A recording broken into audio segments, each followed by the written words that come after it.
예배 자리에 나오신 여러분 모두를 너무 축복합니다. 우리 함께 찬양하면서 주님 사랑하는 마음 우리 주님을 고백하며 나아가겠습니다.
아침마다 새롭고 늘 새로우니 주의 성실이 금이라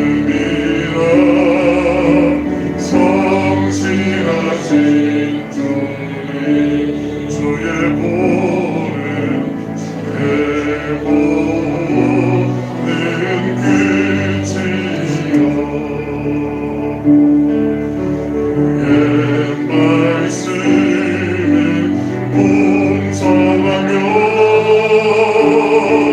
아침마다 새롭고 늘 새로우니 주의 성실이 금이라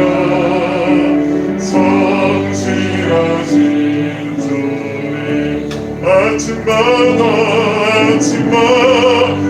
새롭고 늘 새로우니 주의 성실이 금이라 성실하신 주님 화려하지 않아도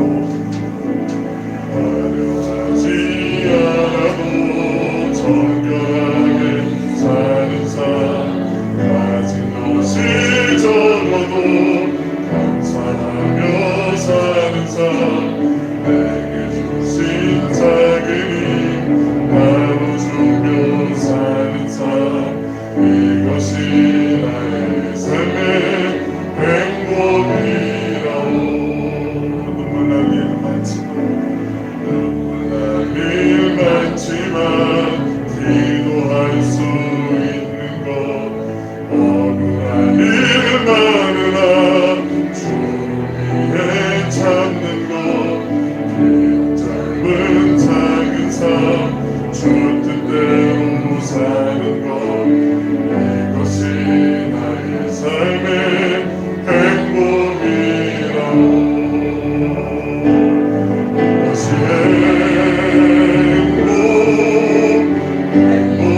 행복이라오 세상을 알 수 없는 하나님 선물 이것이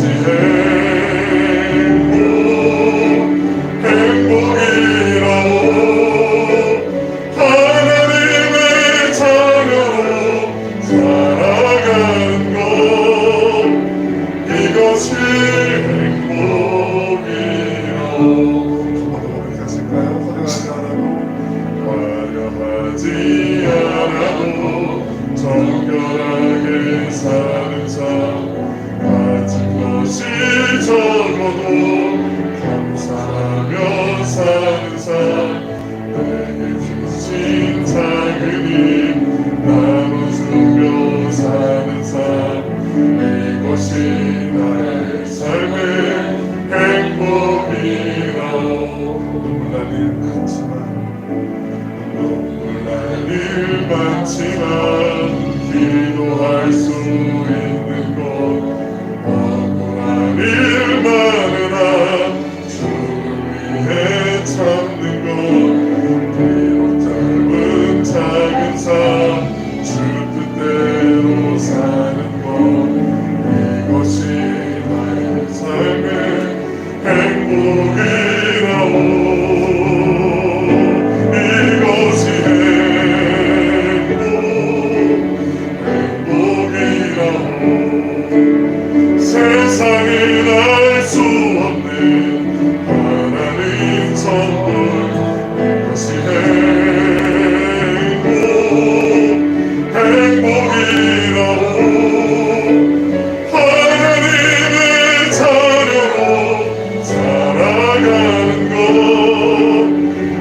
이것이 행복이라오 이것이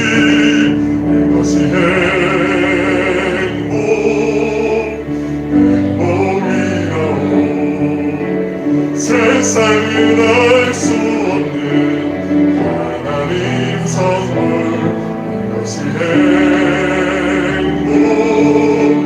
행복이라오 하나님의 자녀로 살아가는 것 이것이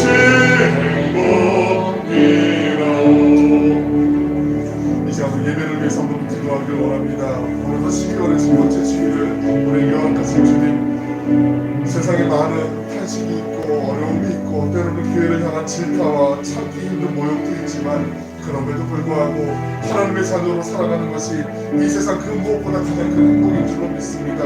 때로는 주님의 그 십자가의 길을 우리가 동참한다고 입으로 고백하지만 우리의 삶에 많이 느껴지는 그 괴리감들은 부인할 수 없는 현실인 줄로 믿습니다. 하지만 오늘 주님 앞에 우리의 모든 마음과 생각과 뜻과 계획과 모든 것들을 주님 십자가 앞에 내려놓습니다.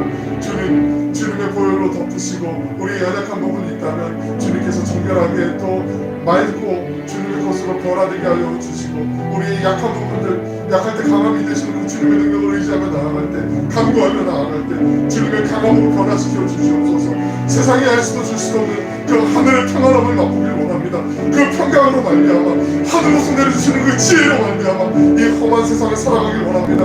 넉넉히 이기며 승리하고 나아가길 원하고 우리의 힘이 있지만 그 힘으로 과용하는 것이 아니라 낙용하는 것이 아니라 주님 안에서 참아주고 인내하며 또 주님 뜻 가운데 순종하며 주님의 영광을 위해 달려나갈 수 있는 믿음의 탐욕도 허락하여 주실 줄 믿사오니 이 시간 예배의 영을 부어주시고 주님 은혜를 부어주시옵소서. 사모하는 심정마다 우리 함께 예배를 위해서 기도하겠습니다. 사랑으로 순천고 풍성하시고 자비로우신 아버지 하나님 귀하옵게 주님의 날 특별히 2021년의 11월의 첫 번째 주일을 우리가 허락하여 주시고 주님 존재를 삼게 예배드리실 것 은혜를 풀어주시며 감사드립니다. 하나님의 자녀가 되는 것이 하나님의 선택된 백성으로 사는 것이 얼마나 큰 감사이고 큰 조건인지 모릅니다. 하지만 그럼에도 불구하고 하나님 우리의 세상을 살면서 여러 가지 힘겨운 상황들을 맞닥뜨릴 때가 있음을 고백합니다. 하나님 우리의 생각이 아니고 우리의 뜻도 아닙니다. 우리의 힘으로도 아니고 능으로도 아니고 오직 여호와의 힘으로만 성령께서 인도하시면 우리가 온전히 감당할 수 있는 줄로 믿사옵니다. 하지만 삶의 자리에서 지혜와 수치로 옮겨온 우리 믿음의 성도들을 기억하여 주시고 하나님의 자녀들이 지금 전에 나왔습니다. 주님 보좌 앞에 나왔습니다. 하나님 기억하여 주시고 우리를 새롭게 하여 주시고 하나님 우리의 모든 연약한 부분들 약한 부분들 악한 부분들 주님의 보혈로 덮어 주시옵소서. 정결하게 하여 주시고 새로워지게 하여 주시고 주님을 만나는 시간 되게 하여 주시옵소서. 살아계신 하나님이 우리의 아빠 아버지가 되시는 믿음과 성품을 고백합니다. 이 시간 어떤 장애물도 더 이상 장애물이 되지 않고 우리가 알게 하여 주시고 그 장애물을 발판 삼아 디딤돌 삼아 주님께로 한 걸음도 도약할 수 있도록 주님 은혜 베풀어 주시옵소서.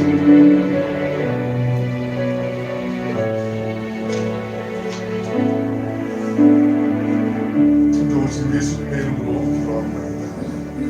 다 함께 자리에서 일어나셔서 마음과 뜻과 정성을 모두어 강림절 두 번째 주일 예배를 하나님께 올려드리겠습니다.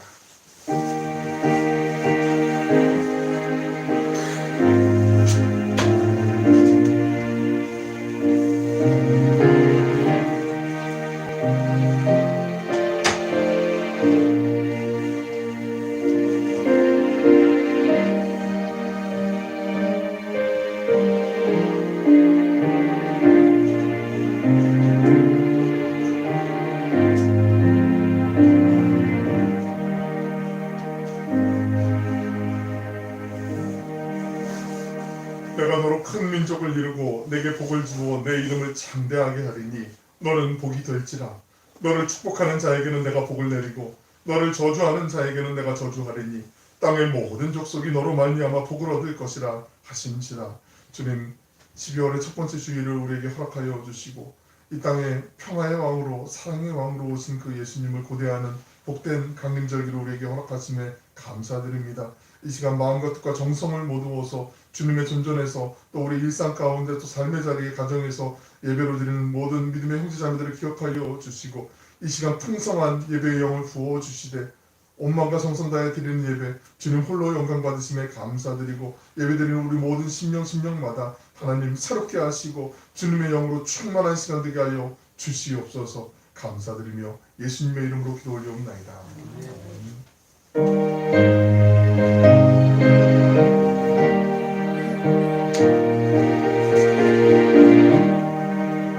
즐겁게 안식할 날 반갑고 좋은 날 내 맘을 편케 하니 즐겁고 기쁜 날 이 날을 전하 만민 다 보좌 앞에서 참되신 삼위일체 다 찬송 부르네.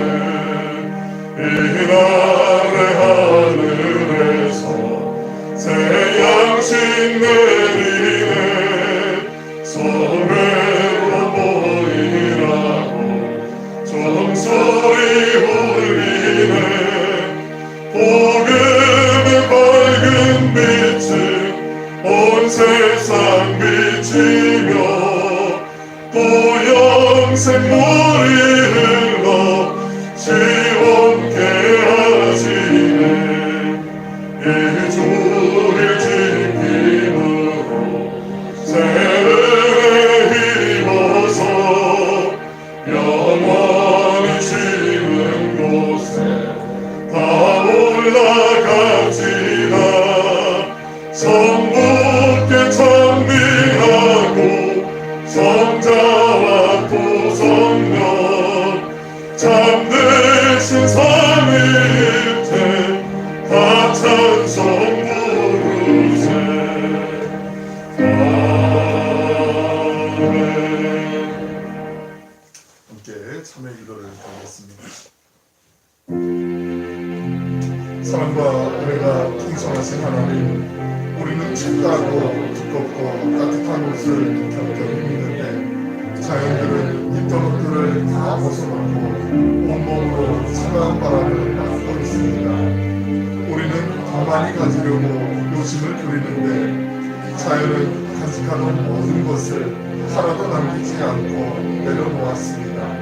주님, 자기가 가진 것을 다 내어주고 조용히 침묵하는 땅처럼 우리도 침묵하게 하시고 땅에 떨어진 잎들이 거름이 되어 생명을 살리듯 우리도 남을 살리는 거름이 되게 하옵소서.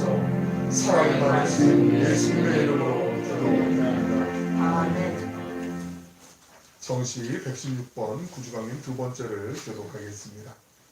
이새의 줄기에서 한 싹이 나며 그 뿌리에서 한 가지가 나서 결실할 것이요 그의 위에 영으로 지혜와 총명의 영이요 모략과 재능의 영이요 지식과 여호와를 경외하는 영이 강림하시리니 그가 여호와를 경외함으로 즐거움을 삼을 것이며 그의 눈에 보이는 대로 심판하지 아니하며 그의 귀에 들리는 대로 판단하지 아니하며 공의로 판단하는 자를 심판하며 정직으로 세상의 전사들을 판단할 것이며 그의 입에 막대기로 세상을 치며 그의 입술의 기운으로 악인을 죽일 것이며 공의로 그의 깃들을 서며 성실로 그의 몸의 깃들을 삼으리라.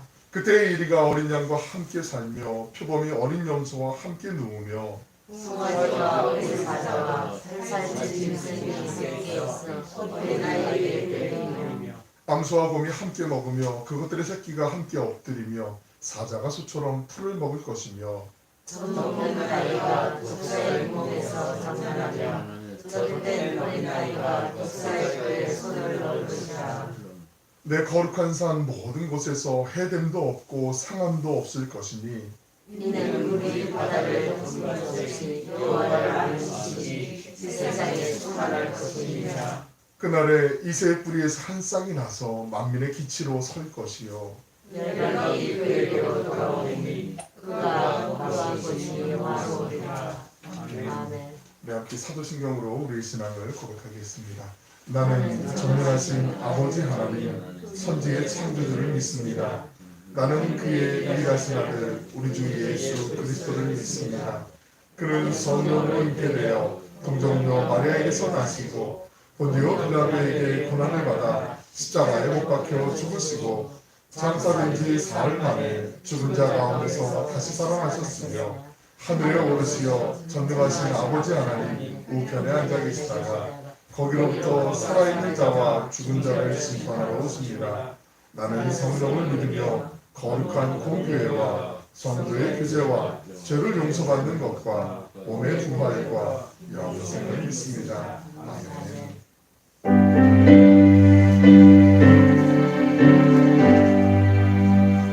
찬양 성부 성자 성령 성삼위일체께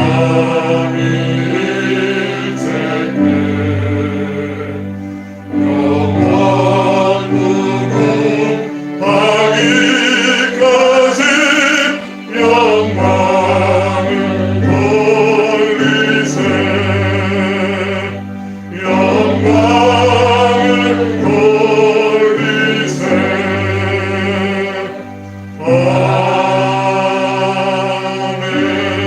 아멘. 모두 자리에 앉겠습니다. 기도하겠습니다.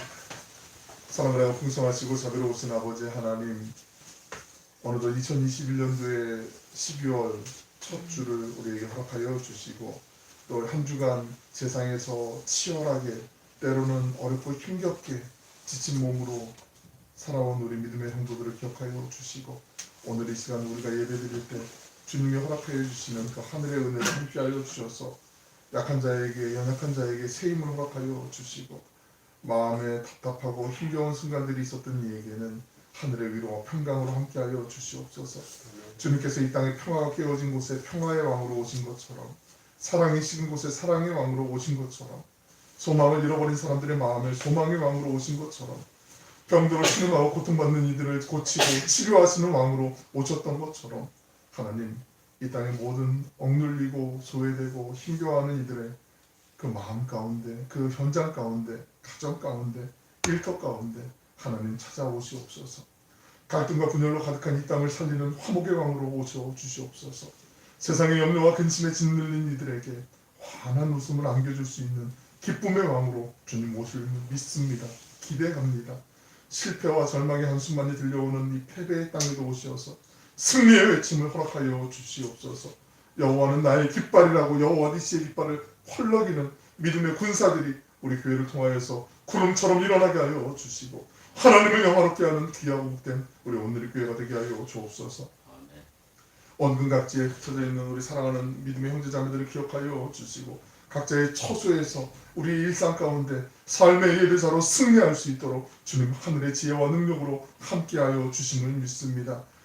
하나님 우리가 모든 삶에 살아가면서 하나님 임마누엘의 풍성한 은혜를 맛보고 누리길 원합니다. 특별히 우리 사랑하는 자녀들 후손들을 기억하여 주시고 언제나 불꽃 같은 눈동자처럼 지켜주실 줄로 믿습니다.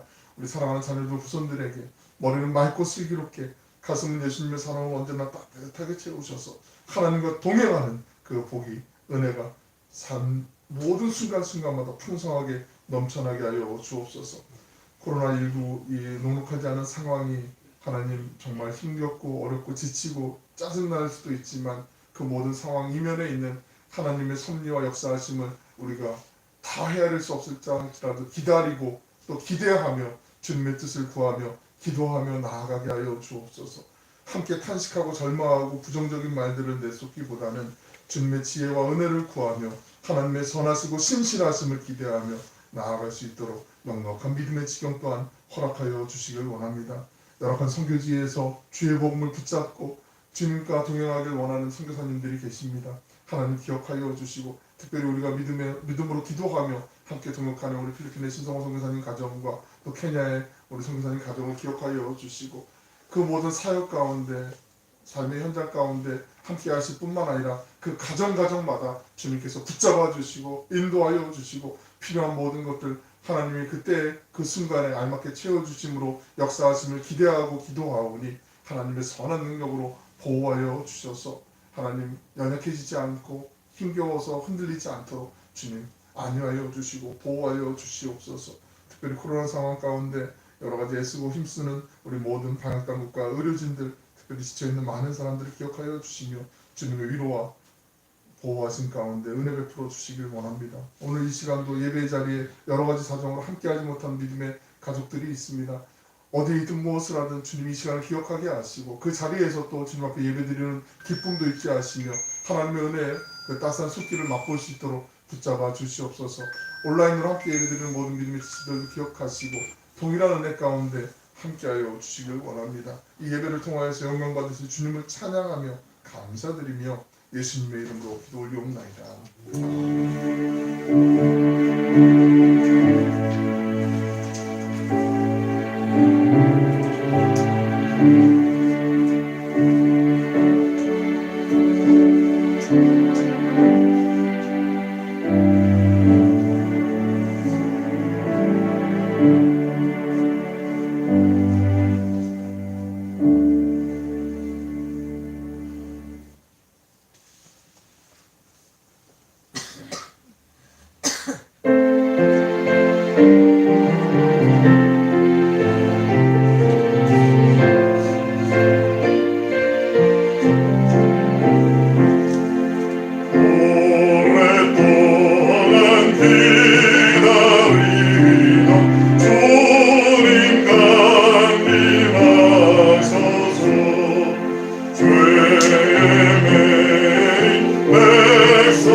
말씀은 마태복음 1장 1절로 17절까지의 말씀입니다. 마태복음 1장 1절로 17절까지의 말씀을 제가 봉독해 드리겠습니다. 마태복음 1장 1절로 17절의 말씀입니다. 아브라함과 다윗의 자손 예수 그리스도의 계보라. 아브라함이 이삭을 낳고 이삭은 야곱을 낳고 야곱은 유다와 그의 형제들을 낳고 유다는 다말에게서 베레스와 세라를 낳고 베레스는 헤스론을 낳고 헤스론은 람을 낳고 람은 아미나답을 낳고 아미나답은 나손을 낳고 나손은 살몬을 낳고 살몬은 라합에게서 보아스를 낳고 보아스는 루색에서 오벳을 낳고 오벳은 이새를 낳고 이새는 다윗왕을 낳으니라. 다윗은 우리아의 아내에게서 솔로몬을 낳고 솔로몬은 르호보암을 낳고 르호보암은 아비야를 낳고 아비야는 아사를 낳고 아사는 여호사밧을 낳고 여호사밧은 요람을 낳고 요람은 우시아를 낳고 우시아는 요담을 낳고 요담은 아하스를 낳고 아하스는 히스기야를 낳고 히스기야는 므낫세를 낳고 므낫세는 아론을 낳고 아몬을 낳고 아몬은 요시야를 낳고 바벨론으로 사로잡혀 갈 때에 요시야는 여고냐와 그의 형제들을 낳으니라. 바벨론으로 사로잡혀 간 후에 여고냐는 스알디엘을 낳고 스알디엘은 스룹바벨을 낳고 스룹바벨은 아비웃을 낳고 아비웃은 엘리야김을 낳고 엘리야김은 아소르를 낳고 아소르는 사독을 낳고 사독은 아킴을 낳고 아킴은 엘리웃을 낳고 엘리웃은 엘리아사를 낳고 엘리아사는 mat단을 낳고 mat단은 야곱을 낳고 야곱은 마리아의 남편 요셉을 낳았으니 마리아에게서 그리스도라 칭하는 예수가 나시니라. 그런즉 모든 대수가 아브라함부터 다윗까지 14대요 다윗부터 바벨론으로 사로잡혀 갈 때까지 14대요 바벨론으로 사로잡혀 간 후부터 그리스도까지 14대더라. 아멘. 할렐루야. 복된 주님의 날 주예전에서 또 온라인으로 예배드린 모든 분에게 주님의 사랑하시는 제자 요한이 든 축복처럼 사랑하는 여러분의 범사에 주님이 함께 하시는 그 위로와 평강 가운데 강건하시길 축복합니다. 아멘은 안 하셔도 할 수는 없는데요. 요즘은 누구를 만나거나 사람들 만날 때 서로 얘기할 때 인사할 때 족보를 언급하는 일은 거의 없어요. 그죠? 족보를 언급하는 일. 그러나 얼마 전까지만 해도 한 세대 전까지만 해도 내가 어느 집안의 누구다, 뭐 어디 무슨 성씨의 무슨 파의 몇 대손 누구다라는 얘기를 이렇게 얘기하면서 약간 자랑하듯이 이렇게 얘기하는 경우들이 좀 있었어요. 자신의 아무래도 좀 긍지가 있고 좀 자랑거리가 있다라고 생각하는 사람들이겠죠. 그래서 그렇게 자기를 소개하기도 하고 또 당신은 어디예요? 라고 이렇게 물어보는 경우들도 종종 있었습니다. 유대인들도 마찬가지였어요.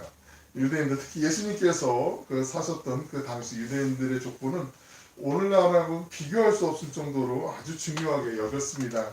사회적 지위와 신분이 높은 사람들은 족보로 내가 순수한 유대인의 혈통이다, 이방인하고 섞이지도 않았고 우리 조금 이렇게 흔들리는 그런 부분 아무것도 없다라고 이렇게 증명해야만 사회적인 신임을 얻을 수 있는 그런 사회적 구조적인 그런 상황이었어요.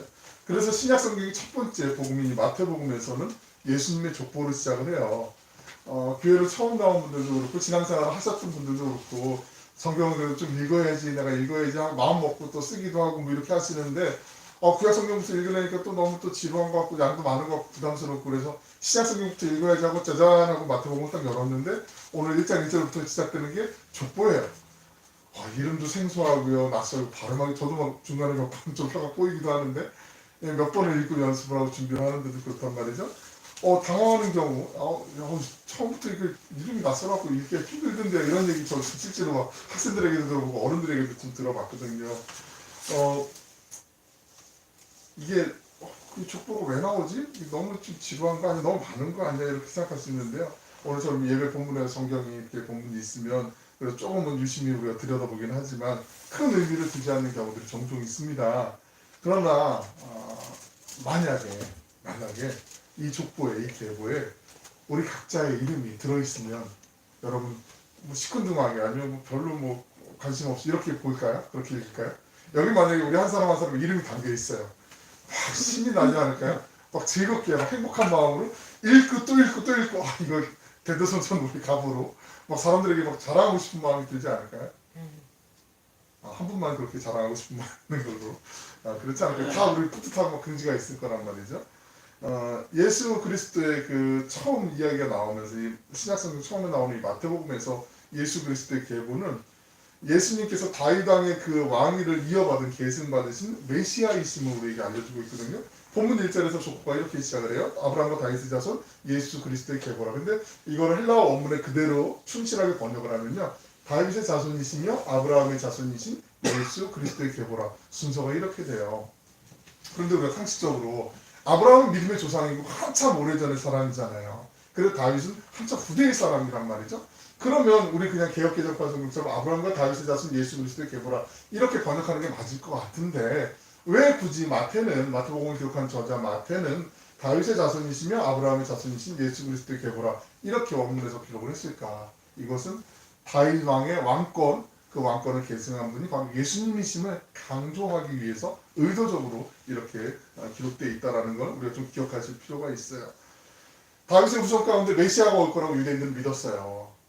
여러분의 믿음이, 여러분이 갖고 있었던 그 기대감이 주님을 통해서 성취되셨다, 완성되셨다라는 걸 마태가 알려주기 위해서, 물론 성경은 잘 아시는 것처럼 하나님의 감동으로 기록된 것이지만 하나님께서 그렇게 마태를 통해서 기록하게 하셨다는 거죠. 예수님의 계보, 이 족보는요, 크게 세 그룹으로 이렇게 나누어서 우리에게 소개하고 있어요. 이렇게 치밀하게 배치한 까닭이 있어요. 마지막 문장에 나오는데요.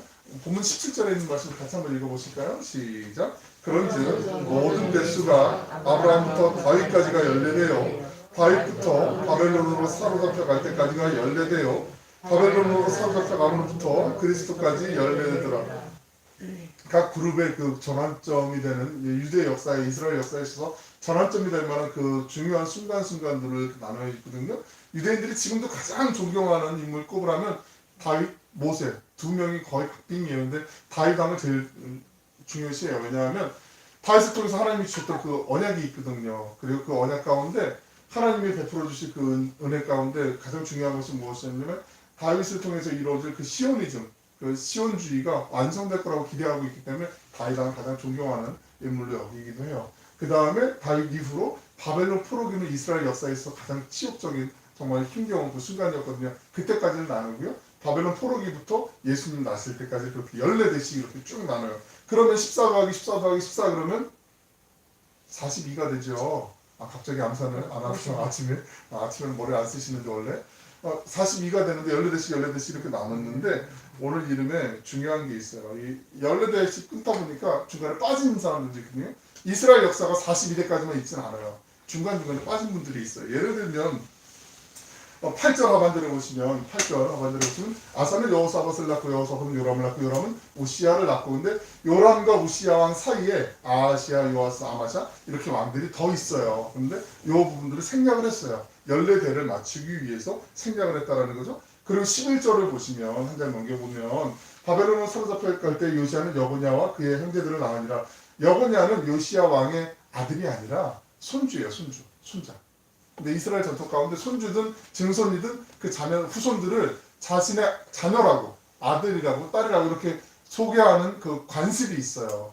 그렇기 때문에 여고냐가 바로 아들이 아니고 그러니까 우리가 성경을 볼 때 할아버지, 아버지, 아들 뭐 이렇게 순서대로 이렇게 기록됐을 거라고 이 마태복음 1장 1절부터 17절을 읽어보셨고 그렇게 느끼셨다면 그렇지 않고 마태가 14대씩 나누기 위해서 이렇게 끊었구나라는 것도 우리가 꼭 기억하셔야 그래야 오해가 없어요. 중간에 그럼 이 사람은 뭐지? 여기 구약 성경에 보면 이렇게 이 인물들이 있는데 왜 그럴까라고 의문을 가질 수가 있거든요. 물론 우리가 성경을 읽을 때 믿음으로 읽기 때문에 그런 의문을 잘 안 하시는 경우들이 종종 많이 있죠. 왜 이렇게 14대를 만들었을까? 두 가지의 이유가 있어요. 첫째는 앞서 말씀드린 것처럼 예수님께서 다윗의 왕권을 이어받은 계승하신 메시아이심을 강조하기 위해서 14대를 나눴어요. 14, 그 숫자가 뭐 그렇게 대단하다고 그렇게 얘기를 하나 그럴 수 있는데요. 이게 우리는 별거 아닌데 유대인들에게는 중요해요. 유대인들에게 있어서 숫자 14는요. 다윗을 먼저 떠올리는 숫자예요. 다윗. 제가 나중에 이제 요한계시록을 통해서 잠깐 언급을 더 하겠지만 우리는 아라비아 숫자 1, 2, 3, 4, 5, 6, 7, 8 쭉 있고 우리도 뭐 중국 걸로 사용해서 한일, 두이, 석삼 이렇게 쭉 숫자를 매기지만 유대인들에게는 숫자가 없었어요. 그래서 자음을 통해서 자음에다가 알파벳 A, B, C, D의 숫자를 1, 2, 3, 4 매기듯이 그렇게 매겨요. 그래서 처음에 그 히브리어 알파벳 처음 첫자가 알렙이거든요. 알렙은 숫자 1, 그 다음에 베트는 두 번째 2, 뭐 이런 식으로 이렇게 숫자를 매겨요. 넘버링을 해요. 그것을 게마트리아라고 하거든요. 게마트리아라는 단어는 나중에 한번 또 설명을 드릴 거예요. 그런데 그 숫자를 다윗이라는 이름을 히브리 자음으로 숫자를 다 매겨보니까 그 숫자의 모든 숫자의 합이 14가 돼요. 14. 그래서 유대인들은 14 그러면 다윗을 먼저 떠올려요. 습관적으로. 의도하지 않아도 14 그럼 다윗이 뭐 얘기했어? 무슨 일이야? 라고 이렇게 떠올리게 된단 말이죠. 그래서 이 14가 중요하고 마태가 그 정서를 알았기 때문에 그 문화 안에서 14대를 끄는 거예요. 이해되시죠 이거는? 네. 중요한 의미가 유대인들에게 있어요. 두 번째, 마태복음의 저자가 임금들의 이름을 빼면서까지 아까 3명을 생략하고 할아버지도 넘어가고 이런 일들이 있었잖아요. 14대로 만든 것은 이 유대인들이 생각하는 이 14라는 숫자가 또 하나의 의미가 있는데 다윗뿐만 아니라 우리가 성경에서 가장 완전한 수, 거룩한 수를 얘기할 때 주로 뭐를 얘기하죠? 7을 얘기하잖아요. 7. 네. 뭐 행운의 7이라고도 얘기하지만 성경에서 완전 수는 7이에요. 왜냐하면 하늘의 숫자가 3이고 땅의 숫자가 4거든요. 하늘의 숫자와 땅의 숫자가 합쳐진 게 7이에요. 완전한 수예요. 하나님께서 천지를 엿새 동안 창조하시고 7일째 안식을 하시면서 완전한 7이라는 완전 수를 만드신 것처럼 그 전통을 계승하면서 유대인들은 7이라는 완전 수를 생각하는데 그 완전 수가 두 개가 합쳐진 게 14잖아요. 그래서 유대인들에게 특별한 의미가 있어요. 그건 너무 꿈보다 해몽 아닌가. 근데 유대인들은 그렇게 믿고 그렇게 받아들이고 그렇게 살아가고 있기 때문에 성경에 쓰여진 그 정신과 정서들을 우리가 중요하게 또 존중하는 것은 매우 중요하지요. 그래서 이 14라는 숫자를 두 가지 의미로 다윗왕을 계승하는 차원에서 그리고 완전한 수 7이 두 개가 합쳐진 배수이기 때문에 그래서 거룩함과 완전함을 강조하기 위해서 이 마태가 예수님의 그 계보의 대수를 14대씩 세 그룹으로 이렇게 나누었다라는 거 기억하시면 좋겠어요. 설교를 시작하면서 말씀드렸지만 만약에 예수님의 계보에 족보에 우리 각자의 이름이 담겨져 있다면 들어있다면 이게 정말 흥분되는 이야기란 말이죠. 이 성가시지 않고 절대로 오히려 가슴이 뿌듯한 이야기란 말이죠. 그런데 스포일러가 되지만 이 안에 진짜 우리 이름이 담겨져 있어요. 담겨져 있어야 돼요. 아이고 드디어 좀 이상한 얘기하는 건가 의심하실 수 있는데 정신을 좀 차리시고 들으셔야 돼요. 예수님을 믿는 사람들의 이름 그 계보를 한번 보시고 14대씩에 끊어서 이제 나와 있다라고 얘기하는데 14대 합치면 아까 말씀드린 것처럼 42대가 되는데 실제로 성경에 등장해 있는 마태복음 1장 1절부터 17절까지 소개되어 있는 그 대수는요 42대가 아니라 41대예요. 41대예요. 그거 아셨어요 혹시? 성경을 읽으시면서 믿음으로 봤기 때문에 이게 그냥 그런가 봐요 하고 맞아 성경이 말씀하셔서 틀린 게 맞겠지 이렇게 생각했을 텐데 오늘 그걸 한번 좀 찾아보려고 이게 오늘 말씀의 중요한 포인트 가운데 하나거든요. 한번 성경 말씀을 기억하시고 본문 한번 주보에 보시면 제가 요약한 거 거기 나와 있거든요. 거기 보시면 대수들이 있어요. 한번 처음부터 한번 우리 같이 한번 이게 사실인지 아닌지 과연 전경규 목사가 지금 거짓말하고 있는지 아닌지 한번 같이 한번 찾아보시자고요. 2절부터 한번 제가 읽어드릴 테니까 그 한 명 한 명 이름 한번 표시를 해보세요. 체크해보세요. 예수 그리스도의 계보라 다음에 아브라함이 이삭을 낳고 이삭은 야곱을 낳고 아브라함 낳았고 이삭 낳았고 그 다음 장 한번 넘겨볼까요? 네. 그 순서대로 한번 주보에도 있으니까 한번 체크해보세요. 아브라함 낳았고 이삭을 낳고 이삭은 야곱을 낳고 네 번째 유다가 나오죠. 그 형제들을 낳고 유다는 다말에게서 베레스가 나와요. 베레스가 5번이죠. 세라를 낳고 베레스는 헤스론을 낳고 헤스론은 람을 낳고 람은 아미나답이 8번째죠. 아미나답은 나손 9번째예요. 그 다음에 누구죠? 살몬을 낳고 10번째 라합에게서 그 다음에 보아스가 나오죠. 보아스는 루색에서 오벳을 낳고 오벳은 누굴 낳죠? 이세를 낳고 이세는 다윗의 아버지니까 여기까지가 14대 첫 번째 그룹이에요. 그래서 다윗은 우리아의 아내에게서 그 다음 누굴 낳죠? 솔로몬을 낳죠. 두 번째 그룹 첫 번째가 솔로몬이 나와요.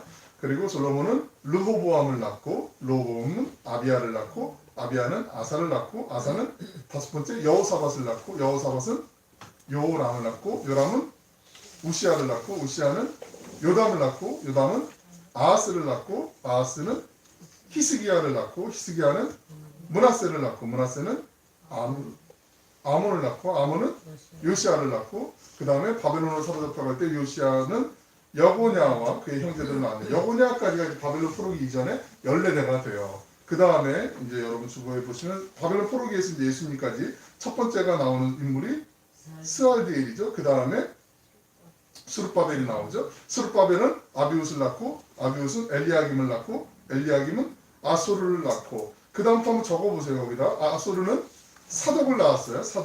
사독은 그 다음에 아킴을 낳았죠. 아킴은 엘리웃을 낳았고요. 아킴은 엘리웃을 낳았고 엘리웃은 엘르아사를 낳았고 엘르아사는 mat단을 낳았고 mat단은 야곱을 낳았고 그리고 야곱은 마리아의 남편 요셉을 낳았고 그럼 요셉이 몇 번째예요? 12번째죠. 그 다음에 마리아에게서 그리스도라 칭하는 예수가 나십니다. 다음 장 한번 넘겨볼까요? 여기 그 예수님까지 그러면 14번째가 B잖아요. 그죠? 14번째가 B인데 왜 14대라고 그랬을까? 그죠? 성경에는 14대씩이라고 얘기했어요. 결론부터 말씀드리면 하나님이 마태를 통해서 감동을 주시고 의도적으로 마태에게 이렇게 비워두게 하신 거예요. 그거밖에 이해가 안 되고 해석이 안 돼요. 예수를 구주로 영접하는 모든 자에게 하나님의 자녀가 되는 권세를 주셨다고 말씀하시잖아요. 우리 모두의 이름이 여기 들어갈 수 있도록 하나님이 우리에게 허락하신 공간이라는 게 이 14번째가 이게 얼마나 은혜인지 아세요? 신학교에서 이런 거 가르쳐줘야 되는데 몰라요. 너무 중요하게 족보 그러니까 계보야 그렇게 무관심하게 무덤덤하게 이거 시크한 거 아니에요? 이거 정말 중요한 거거든요. 등잔빛이 어둡다고 우리가 이거 놓칠 때가 지금까지 모르셨던 분이 더 많으신 것 같아요. 지금 빛을 보니까 정말 중요한 거거든요. 예수를 구주로 영접하는 그 사람들에게 주시는 하나님의 은혜의 또 하나의 공간이란 말이죠. 여기 빨리 자기 이름 넣으세요. 빨리 써세요. 지금 내 이름 넣으세요. 여러분 각자 이름 빨리 적어 놓으세요. 이거 정말 중요한 거예요.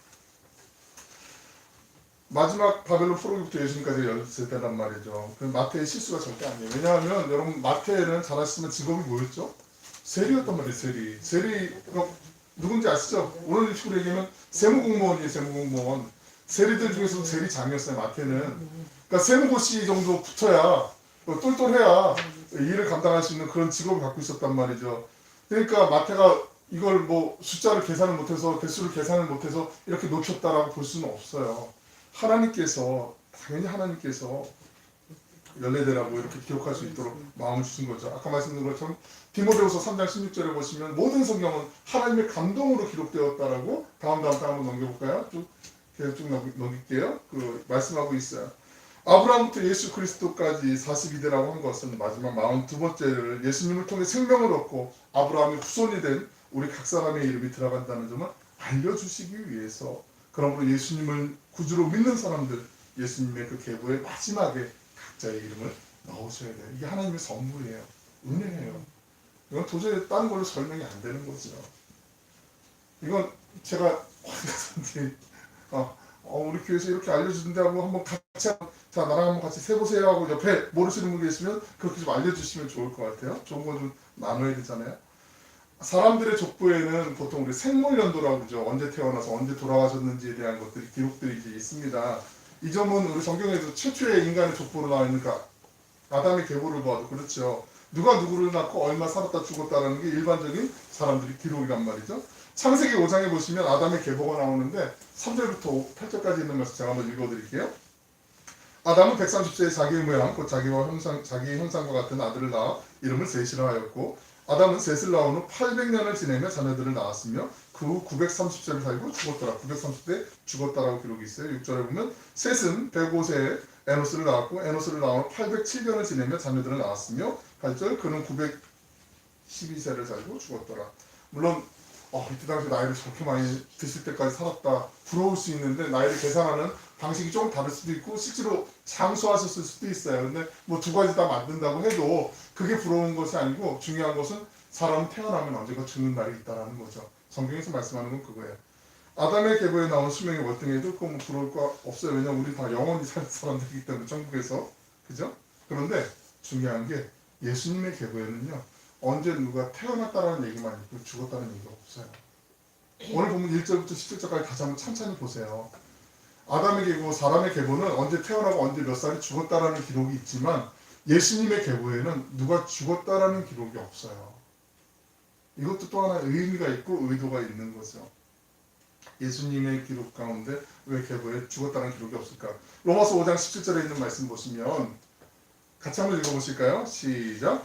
한 사람의 범죄로 말미암아 사망이 그 한 사람을 통하여 왕노릇하였은즉 더욱 은혜와 의의 선물을 넘치게 받은 자들은 한 분 예수 그리스도를 통하여 생명 안에서 왕노릇하리로다. 아담을 통해서 이 세상에 죄가 들어왔지만 예수 그리스도를 통해서 생명이 들어왔기 때문에 우리도 언젠가는 죽음을 맞이하는 유한한 인생이잖아요. 하지만 죽고 난 다음에 그것은 그냥 죽음으로 끝나는 것이 아니라 언제 죽었더라가 아니라 천국으로 들어가는 영원한 관문이 열리는 거기 때문에 죽음을 기록하지 않는 거예요. 예수님의 계보에는. 그러니까 나 몇 년까지 살고 싶은데 우리 죽음을 맞이하는 우리 성도들의 자세도 한 번쯤 진지하게 때로는 고민할 때가 있잖아요. 내가 의도하지 않아도 생각하지 않아도 어떤 질병에 걸리거나 어떤 어려움이 겹칠 때 이렇게 죽으면 안 되는데 어떡하지라고 이렇게 주변을 생각하고 가정을 생각하고 염려하는 것들도 많이 있지만 근데 우리가 놓치지 않고 가장 중심에 그래도 두어야 되는 건 내가 하나님의 자녀로 예수를 믿는 믿음 안에서 하나님의 자녀가 됐다면 그 죽음조차도 더 이상 두려움이나 공포의 대상이 아니라 하나님이 나를 영원한 나라로 인도해 주시고 영원한 생명으로 이끌어 주시는 그 시작점이 되는 관문이라는 걸 늘 언제나 염두에 두는 거. 그게 정말 중요하죠. 물론 지금 보이는 것 때문에 우리가 흔들릴 수가 있어요. 믿음이 조금 약해질 수 있기 때문에 그래도 지금 좀 더 이렇게 더 원하는 것들이 생길 수 있는데 성경은 이게 불분명하게 얘기 안 해요. 막 어렵게 돌려서 얘기 안 해요. 그냥 명쾌하게, 그냥 선명하게, 단순하게 말씀하고 있어요. 예수님을 믿는 믿음 때문에 우리 천국으로 갈 수 있는 그 시작점이 죽음임을 얘기하기 때문에 죽음에 대해서 예수님의 계보에서는 언급을 안 한다는 거죠. 여러분 이 사실을 우리가 기억한다면 예수님의 그 계보의 마지막에 예수님을 믿는 믿음으로 하나님의 자녀가 되는 그 족보에 우리의 이름이 들어감을 우리가 지금 확인했잖아요.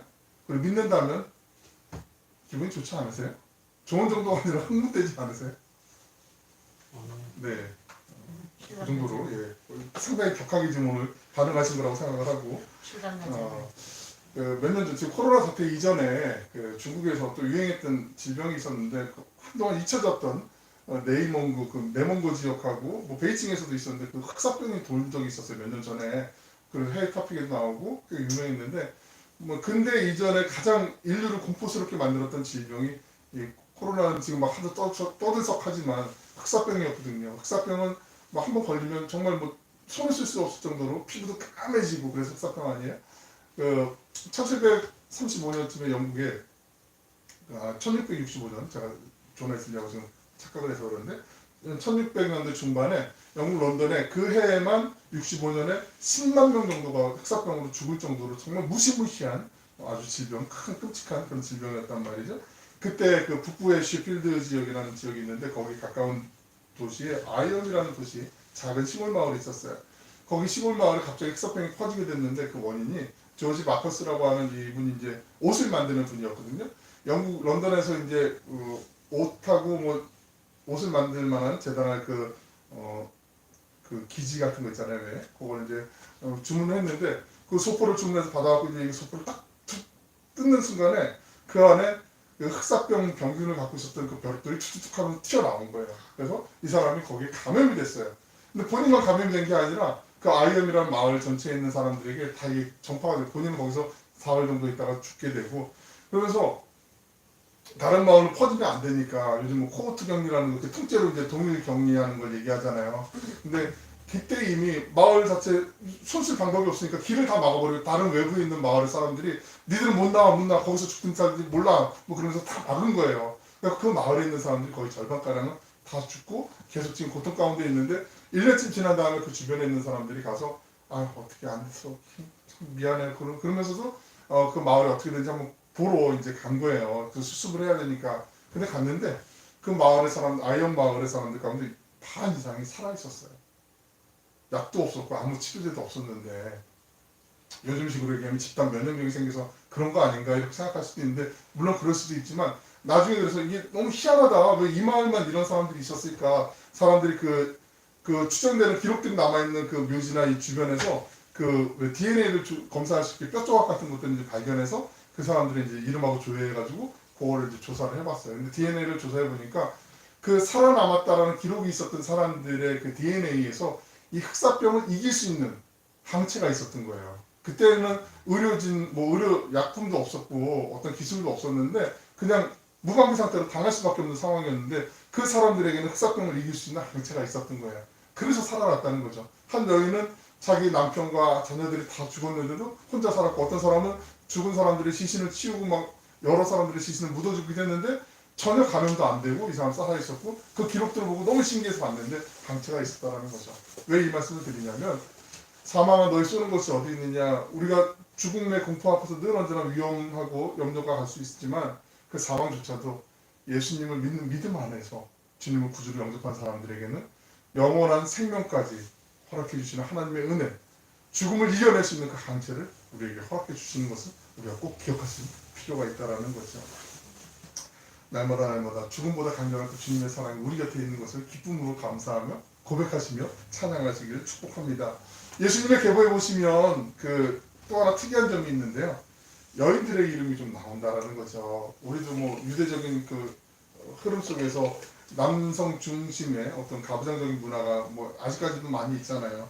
그런데 유대인들에게도 특히 이게 심했거든요. 근데 계보에, 족보에 남자들의 이름만 나오지 여성들의 이름이 나온다는 건 쉽지 않은, 흔하지 않은 정말 특이한 사례였는데 예수님에게 이 놀라운 일들이 일어나게 되죠. 예수님의 어머니 마리아 외에도 예수님 족보에 오늘 읽어본 마태복음 1장 1절로 17절 그 사이에 보면 다른 이방 여인의 이름이 4명이나 등장을 해요. 4명이나. 잘 아시지만 3절에 다말이 나오고요. 그리고 5절에 라합이 나오고 룻이 나오고 6절에 우리아의 아내. 우리아의 아내 이름은 바세바라는 우리가 이미 잘 알고 있는데 일부러 우리아의 아내라고 이렇게 이름을 기록하고 있어요. 5명이나 여인의 이름이 등장하는 것도 상당히 41명 가운데 5명이 등장하는 것도 상당히 유대인의 관점에서 보면 아주 파격적인 일이지만 이들의 신원을 보면 더 충격적인 일들이죠. 마리아를 제외한 4명의 여인은 잘 아시지만 이방 여인, 신분상 문제가 있거나 비정상적인 혼인관계에서 아들을 낳은 사람들이에요. 우리아의 아내를 뺀 나머지 3명은 확실하게 이방인이거든요. 다말은 아람 사람이었어요. 아람. 그리고 라합은 가나안 사람이었어요. 룻은 모압 여인이었어요. 모압. 우리아의 아내도 그녀의 남편이 우리아가 햇사람, 히타이트라고 하는 히타이트 제국 아시죠? 사람이었기 때문에 이방인일 가능성이 높아요. 사무엘하 11장 보시면은 성경은 우리아를 햇사람 우리아라고 이렇게 분명하게 설명을 해줘요. 이 사람이 유대인이 아니라 이방인이라고 강조하기 위해서 사무엘하 11장에서 그렇게 얘기하고 있는 거죠. 보통 유대인 여자들은요 이방인 남자하고 절대 결혼 안 해요. 그러니까 유대인 남자들은 이방인 여자하고 결혼하는 경우도 있어요. 남자들이 조금 이렇게 멍청하기도 하고 좀 따지기도 하고 이렇게 자기 하고 싶은 대로 많이 하게 해서 남편을 보는 경우도 있는데 성경에도 그런 게 많이 남아있기 때문에 따라서 바세바가 햇사람 우리아와 결혼했다면 절대로 그 사람이 유대인이 아니고 이방인일 가능성이 100%예요. 그러면 솔로몬의 어머니가 이방인이라는 얘기죠. 이스라엘 율법은 이방인들의 결혼을 아주 엄격하게 금지하고 있죠. 신명기 7장 2절 3절에 있는 말씀 보시면 읽어드릴게요. 내 하나님 여호와께서 그들을 내게 넘겨 내게 치게 하시리니 그때에 너는 그들을 진멸할 것이라. 그들과 어떤 언약도 하지 말 것이요 그들을 불쌍히 여기지도 말 것이며 또 그들과 혼인하지도 말지니 내 딸을 그들의 아들에게 주지도 말 것이고 그들의 딸도 내 며느리를 삼지 말라라고 이렇게 말씀하고 있어요.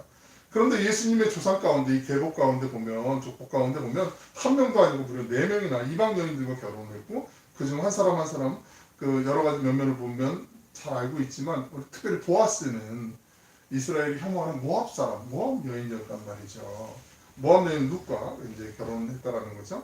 나아가 이 여성들의 신분상이나 윤리적으로 좀 문제가 있는 사람들인 거 우리 다 알고 있어요. 이 사실을 염두에 두고 제가 본문 3절, 5절, 6절에 있는 말씀 예수님의 계보를 읽어드리면 이렇죠. 3절에 눈으로 한번 읽어보세요. 제가 읽어드릴게요. 시아버지 유다는 며느리 가말에게서 베레스와 세라를 낳고 5절 살모는 기생 라합에게서 보아스를 낳고 보아스는 하나님의 율법을 정면으로 어기면서 모압 여자 룻에게서 오벳을 낳고 6절 다윗은 자신의 충신이었던 우리아의 아내에게서 솔로몬을 낳고 이렇게 돼요. 이게 원문 그대로를 살려서 의미를 전달하면 예수님의 계보에 여인들의 이름을 넣어야 했다면 좀 훌륭한 여성, 그래서 좀 인정받는 여성들도 있어요. 기감이 될 만한 인간적인 눈으로 봤을 때 예를 들어 아브라함의 아내 사라, 이삭의 아내 리브가 그리고 야곱의 아내 라헬이나 레아 등 그런 여인들의 이름을 넣어서도 이렇게 얘기할 수 있겠죠. 2절도 한번 같은 방법으로 읽어드릴 테니까 한번 눈으로 한번 보세요. 아브라함이 사라에게서 이삭을 낳고 이삭은 리브가에게서 야곱을 낳고 야곱은 라헬과 레아를 통해 유다와 그의 형제들을 낳았다. 이렇게 기록할 수가 있었거든요. 그 여인들의 이름은 기록하지 않은 채 다른 이방 여인들의 이름들을 기록하고 있다는 거죠. 왜 문제가 좀 있어 보이는 여인, 기생이었던 여자, 며느리였던 여자, 남의 아내였던 여성의 이름을 예수님의 계보에 넣었을까? 무슨 목적으로 그랬을까? 가장 좋은 대답이요. 갈라디아서 3장 28절에 있어요. 우리 갈라디아서 3장 28절 같이 한번 읽어보실게요. 시작. 너희는 유대인이나 헬라인이나 종이나 자유인이나 남자나 여자나 다 그리스도 예수 안에서 하나이니라.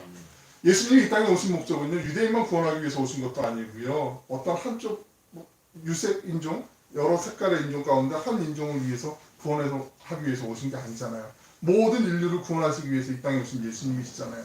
그 예수님 안에서 그동안 사람들 사이에 나눠져 있던 그 하나 되지 못한 평화를 맡고 있었던 그 모든 선입견과 장벽들이 무너지고 있음을 이 계보를 통해서 우리에게 말씀하고 있는 거죠. 유대인과 이방인 사이의 장벽, 남자와 여자 사이의 장벽, 신분의 장벽이 무너지는 거죠. 이런 의도로 마태는 예수님의 계보에 사람들이 볼 때는 뭐 저런 사람들을 어떻게 집어넣을 수가 있어 이렇게 막 손가락질하고 막 찝찝거리면 비아냥거렸던 그 여인들을 집어넣으면서 강조했다라는 거죠. 예수님의 계보에 나타난 여인들뿐만 아니라요 남자들도 그 면면을 살펴보면 참 자랑스럽지 못한 사람들이 더 많이 있어요. 세상에 많은 사람들이 집안의 허물이나 이분은 좀 사람들이 몰랐으면 하는데 뭐 소개하고 싶지 않았는데 이런 조상들이 있으면 다 숨기려고 하잖아요. 그런데 예수님의 계보에는 집안 망신시킬 만한 그런 사람들이 이름이 버젓이 올라가 있어요. 그 이유는요 다른 게 아니에요. 하나님께서 구원하실 때 우리 사람의 자격이 아니라 전적으로 하나님의 은혜로 구원하심을 우리를 통해서 알게 하시기 위해서 믿음은 우리가 감당할 수 없는 하나님의 은혜임을 깨닫게 하시기 위해서 이 사람들의 이름을 집어넣은 거예요. 거기에 우리 이름을 넣어도 돼요. 허물 많고 죄 많은 우리 연약한 인생들을 살리시려고 구원해 주시려고 이 어둡고 절망스러운 땅에 평화의 마음으로 오신 예수님을 고대하는 감명절기를 우리가 보내고 있습니다. 우리에게 영원한 사랑을 주시기 위해서 십자가에 그 사랑을 베풀어 주시고 주님을 영접하는 모든 사람들에게 차별과 편견 없이 하나님의 자녀가 되는 그 권세를 허락하신 하늘아버지의 사랑의 그 넓이와 높이와 깊이와 길이를 우리가 다 알 수 없잖아요. 하지만 오늘 마태를 통해서 예수님을 믿는 우리 모든 사람들을 위해서 우리가 주님의 계보에 이름을 넣을 수 있도록 그 자리를 허락하여 주셨으면 우리가 기억하는 거, 이거 정말 중요한 것이죠. 삶에 때로는 유혹이 있고 나태함이 있고 죄악들이 있어요. 이 모든 것 벗어버리고 믿음의 주여 우리를 온전케 하시는 분이신 예수님을 우리가 날마다 기억하고 바라보면서 생명의 혈통으로 바꿔주시는 그 하나님의 음성을 듣고 주님과 동행하면서 어떠한 상황에도 주님이 신실하시고 선하신 것 변하지 않음을 우리가 잊지 않고 주님과 동행하시길 간절히 축원합니다. 기도하시겠습니다.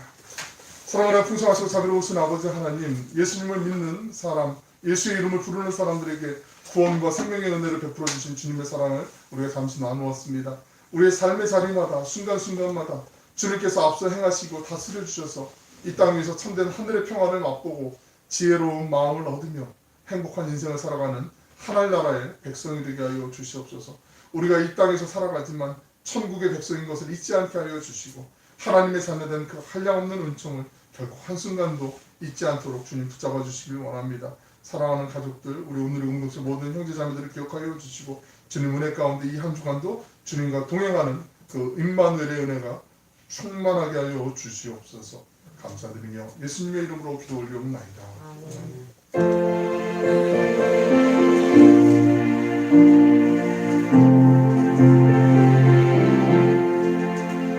죄진 같은 우리 구주 어찌 좋은 친구지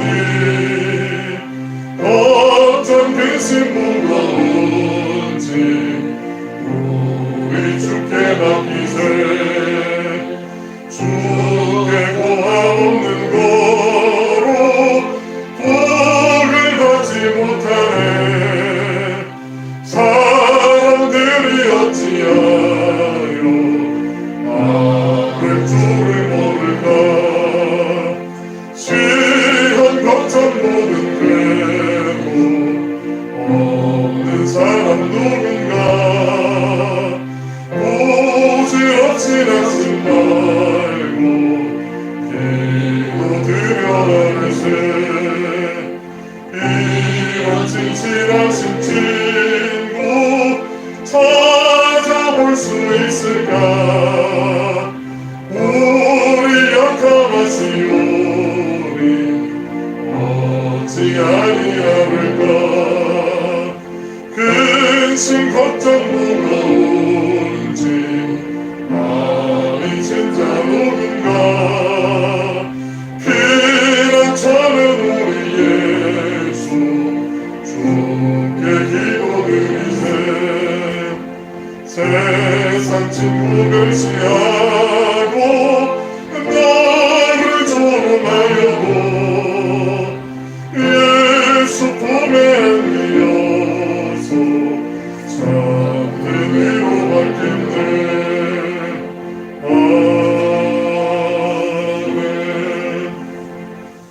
교회 소식을 함께 나누겠습니다. 예배 자리에 나온 여러분 모두 환영하고 축복합니다. 우리 서로를 위해서 축복의 박수, 환영의 박수 한번 나눕니다.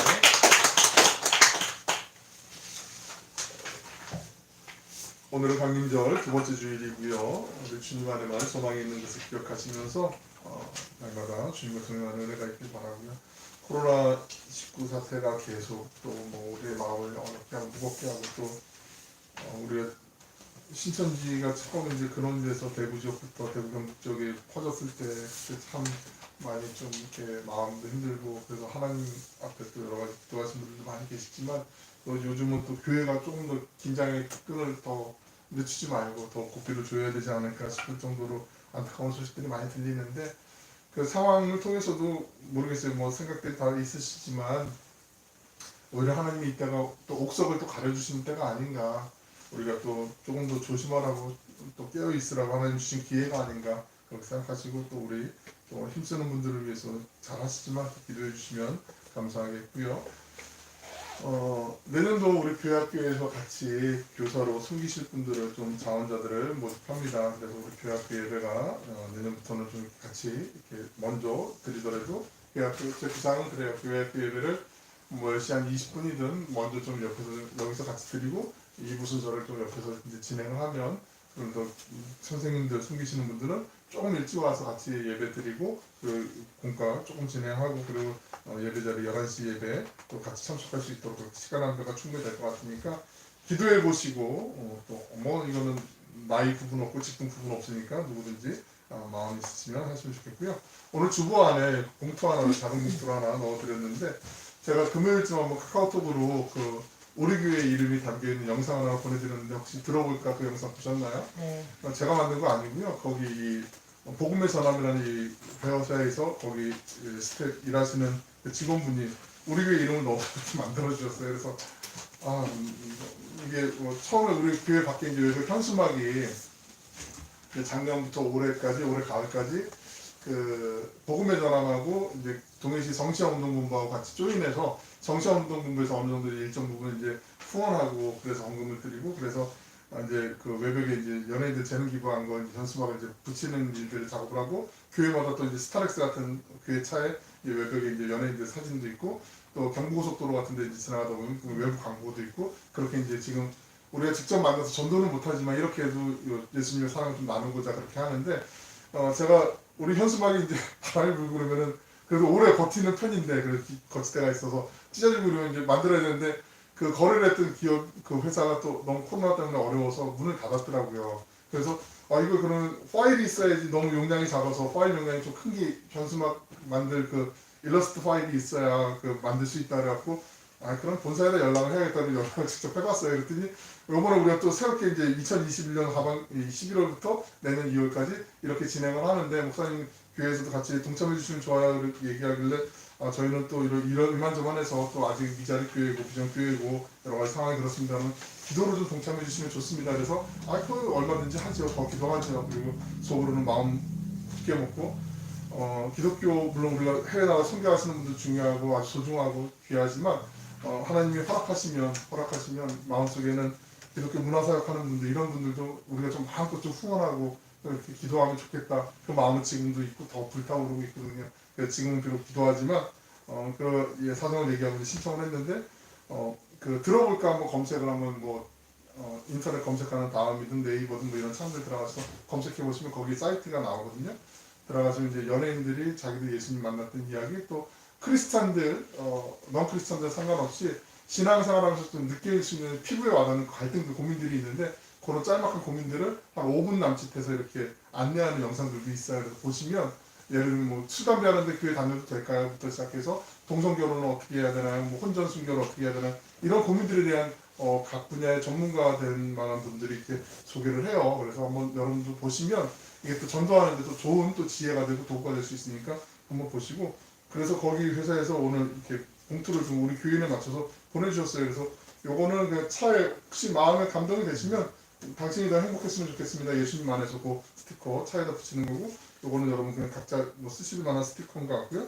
요 안에 이제 기도 동역 신청서라는 게 있어요. 그래서 내가 여기 하루에 뭐 한 번이라도 같이 기도하면서 동참하길 원하는 여러분 인포메이션 인적사항 적으셔가지고요. 그래서 요거 사진 찍어가지고 문자로 보내주시면 여기 밑에 번호로 기도의 등록자로 이렇게 하시는 거니까 제가 그 복음의 전함 들어볼까 고 검색하고 과연 강원도에서는 얼마나 많은 교회에서 같이 시작하나 봤는데 강릉에 한 교회 있고요. 이쪽 지역 영동 지역에서 동해에는 우리 교회밖에 없어요. 우리 교회 이름만. 그러니까 교회 이름 소개도 이렇게 나오거든요. 교회 위치부터 이렇게 해서 교단이 어딘지 이렇게 주변에 이제 건강한 교회를 추천하기 위해서 2단 이런 데 걸러내고 이렇게 하기 위해서 하는데 삼척에는 아직 없고 그래서 기독교 여기 동해시 성지화운동본부에도 좀 이 기쁜 소식을 알려드려서 같이 좀 동참할 수 있게 하려고 하고 있고요. 아무튼 여러분 주변에 있는 분들에게 이렇게 알려주시면 서로 또 도움이 되고 정말 좋은 자료들, 신선한 자료들이 많이 있으니까 나누면 좋을 것 같습니다. 지난주에 우리 당회 준비를 위해서 교육명부 갖고 하셨는데 좀 못 작성하신 분들은 오늘 좀 주시면 좋을 것 같고 다음 주까지는 좀 정리해 주시면 제가 또 교육명단 정리하는 거 도움이 될 것 같고요. 기부금 정수 좀 필요하실 때마다 언제든지 말씀해 주시면 거기에 내신 내역들 맞춰갖고 그렇게 발급해 드리도록 하겠습니다. 작은 도서관은 계속 작년에도 그랬지만 지금 교회가 또 여러 가지로 어려운 좀 시선들이 따갑기 때문에 그 타이밍도 좀 조절하고 있어요. 그래서 계속 기도해 주시면 감사하겠고요. 세례를 다음 주하고 그 다음 주 이제 교육을 하고 예배 마친 다음에 잠깐씩 교육하고 물론 일정도 좀 주일 말고 다른 날들도 뭐 사정이 있으신 분들은 좀 조절하려고 해요. 그래서 성탄절이 올해 25일 토요일이거든요. 그래서 토요일 날 성탄절 예배 때 세대실 같이 이곳에서 거행하려고 합니다. 그래서 신청해 주시면 좋겠고요. 또 추천해 주시면 감사하겠고요. 그리고 지난주에 예배 마치고 이제 다 끝나고 난 다음에 갑자기 그 다음 장 한번 볼까요? 연락이 왔어요. 그래서 우리 교회 세례 입교일 한 분이 늘어나서 이제 소개를 드리려고 하는데 김장수 성도님이고요. 27년생이세요. 94세, 95세신데 이제 혼자 외출은 못하시고 그냥 앉아 계시거나 저렇게 누워 계시는데 갑자기 이제 지금 아니면 도저히 안 될 것 같아서 저 갑자기 주일날 연락을 하셔서 그래서 저도 이제 조금 이제 편안하게 좀 쉬려고 하는 순간에 전화가 와가지고 그래서 이제 다시 이제 옷이랑 주선 좀 챙겨 입고 가서 잠깐 예배 드리고 또 세례 교육 해 드리고 예수님 믿는 구원의 확신을 고백하셨기 때문에 여기 성동동에 가서 세례를 드렸어요. 그래서 94세 김장수 어르신께서 우리 교회 세례 입교인으로 이렇게 되셨다라는 거 성도가 한 명 늘어난 거예요. 기쁨으로 우리 여기 안 계신 우리 축하하는 우리 박수 한번. 저분이 누구시냐면 그 동해교회에서 시문을 안 하셨는데 그냥 은퇴하신 다음에 신방전도사로 은퇴하신 다음에 교회 생활하시고 지금 부천에 가서 사시는 그 홍옥춘 전도사님이라고 해서 좀 작으신 분. 근데 그 전도사님이 어머님이세요. 그래서 갑자기 연락을 왔는데 하나님이 주신 기회고 또 하나님이 이렇게 예배하셨구나. 그래서 제가 이제 동생분은 또 삼척제일교회 또 권사님으로 계시는데 그래서 제가 가끔 이제 연락 안부 여쭙고 그렇게 좀 하려고 하고 있습니다. 또 감사한 일이고 귀한 일이잖아요. 다 함께 자리에서 일어나셔서 찬송 176장 찬양하신 후에 기도함으로 예배를 마치겠습니다.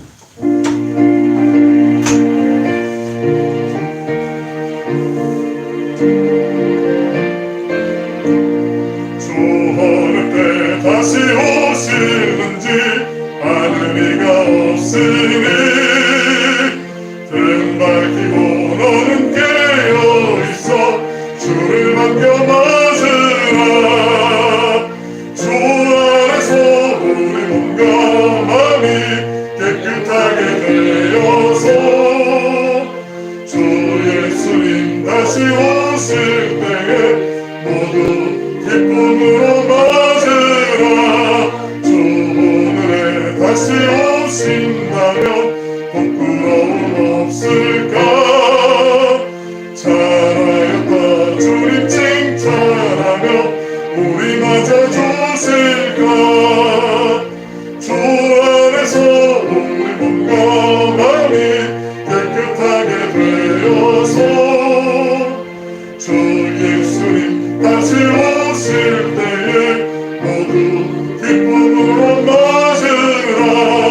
주 예수님 맡겨주신 일에 모두 충성 다한다. 내 맘속에 확신 넘칠 때에 영원한 식 없겠네. 주 안에서 우리 몸과 마음이 깨끗하게 되어서 주 예수님 다시 오실 때에 모두 기쁨으로 맞으라. 주 예수님 언제 오시는지 한밤에나 낮에나 늘 깨어서 주님 맞는 성도 주의 영광 보겠네. 주 안에서 우리 마음이 깨끗하게 되어서 주 예수님 다시 오실 때에 모두 기쁨으로 맞으라. 사랑과 풍성하신 아버지 하나님, 귀하고 복된 날 주의 자리에서 예배드리게 하시고 또 오늘 좀 멀리서도 다 함께 예배의 자리에 사모하는 마음으로 오랜만에 참석한 우리 박예림 자매도 있습니다. 또 여러 가지 사정으로 근무하면서 온라인으로 예배드리는 믿음의 형제 자매들도 있고 또 한 주간 우리의 삶 속에서 치열하게 삶을 살아가면서 또 주의 전에서 예배드리는 그 은혜를 그 사랑하시는 그 주님을 만나기 위해서 달려온 걸음들도 있습니다.